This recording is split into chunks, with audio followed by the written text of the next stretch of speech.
Hey, I'm doing a part 4.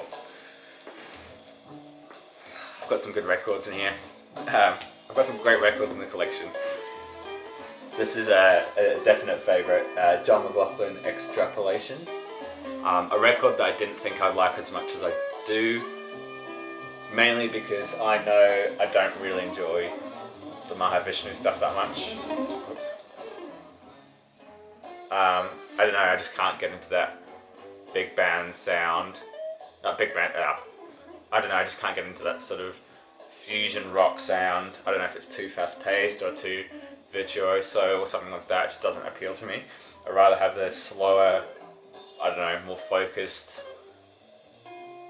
You know, I don't know. Anyway, this is definitely different. This is a trio record with Tony Oxley and someone else in here. John Sermon, of course, and it's not. It's Tony Oxley, John Sermon, and John McLaughlin. So yeah, brilliant. I guess it's like a jazz rock record, but it's just a trio and it's a lot more minimal and lots of interplay and stuff like that. It's definitely a listen that you can listen to the whole thing. If you really want to focus, put it on headphones and listen to it the whole way through. It's very rewarding. I sort of put these two records in the same basket, mainly because they're both trio records and they're both British, and the lead, I mean, this is Jack Bruce, obviously, of Cream, so both, you know, there's two main guys. I don't know, do you get what I mean? I'm trying to, I sort of blot them together because this is more jazzy, this is more jazz rocky, but yeah, this is a masterpiece. I love this record. It makes me smile when I talk about this record. But I don't really like Cream. So yeah, I don't know. I think this is brilliant. There's something about it that just sets it apart from different jazz records. I mean, it's not, entirely different, but it's just a feeling about it that I really enjoy. Keep it British, I guess, sort of, with Joe Harriott. This was reissued a couple of years ago on Vocalion. Sounds really brilliant. Absolutely amazing British jazz record. It's fused with Indian vibes and stuff throughout it. It's amazing. It's almost like catchy as well. There's something about it that's so lively and it's beautiful. And this reissue sounds awesome. Originals are crazy expensive. Who else is on here? Norma Winston, of course, and Ian Carr of Nucleus fame. I need to pick up some Nucleus records. I'd love to get those, but they're pretty expensive, and you never see them here. I said this before, but I really want to focus on British jazz. Being born there, it's something that I don't know. I feel drawn to that type of jazz at the moment. It's just so expensive. Okay, we'll bring it back to America. We'll show some Blue Note records.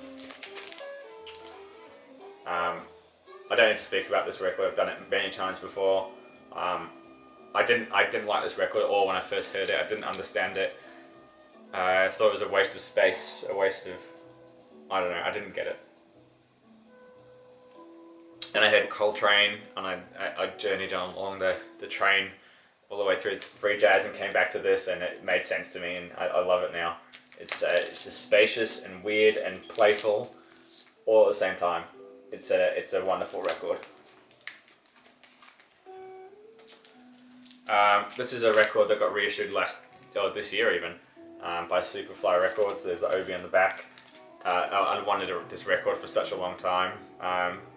After hearing it on another old VC member's channel, Jeff Glowing Double O Cabbage, who doesn't make videos anymore either.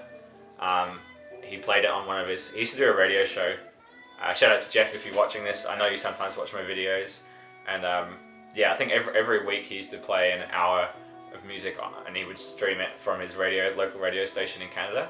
And I used to be working, and it would be around about 11 o'clock in the morning, and I used to listen to it and tune in every week to his station, and I would often chat to him on Facebook about what he's playing, and I did that for about 2 or 3 months every week, and I learned a lot from that channel, and yeah, I had a really great time, and I ended up chatting to Jeff a lot, and I suppose now he's a really good VC friend. But anyway, he played a track off here and I was really impressed by it, and that's what switched me onto this. So yeah, Shamek for our first impressions. Get it? It's great. It's a spiritual jazz modal record. Top quality. Yeah. Another one. This was a moment when I pulled it out. I got this quite cheap. This is a 70s press, but it's really hard to get these days. Well, it is over here anyway. Empyrean Isles, Herbie Hancock. That is an absolute classic Blue Note cover, isn't it? Look at that. It's really beautiful. A definite favourite record for me. Freddie Hubbard, Ron Carter, Anthony Williams. Yeah, it's got Cantaloupe Island on it, which is like a famous jazz track that gets played on every trailer for every like some sort of mystery movie or something. But yeah, it's really cool. The track The Egg is really interesting because it ventures off into like avant-garde weird, that sort of weird like, you know, the stuff like Gratian Monco went on to do on Blue Note, just weird spacey darkness. But yeah, this is a sublime piece of music. It's by far my favourite Herbie Hancock record. Okay. We'll go for this because it's got an amazing cover and the music is just so fierce and primal, and this is like a prime example of a free jazz record for me. It's just absolutely banging all the way through. Steve McCall, Joseph Jarman, Fred Anderson, I don't know any of these people, Christopher Gaddy, Charles Clark, yeah, on Delmark, Joseph Jarman being part of the art ensemble of Chicago. This is, yeah, on Delmark. Brilliant record. As all these records are great, like I wouldn't show if I'm not recommending them. One more. This was a record that I knew I was never going to get cheaply. I knew it was going up in price by the month at one point, so I had to jump on and get it. Horace Tapp's got The Call. Yeah, another super powerful. Has that Nimbus West sound to it, if you know this label. LA jazz from the, what was it, early 80s? Yeah, late 70s, early 80s.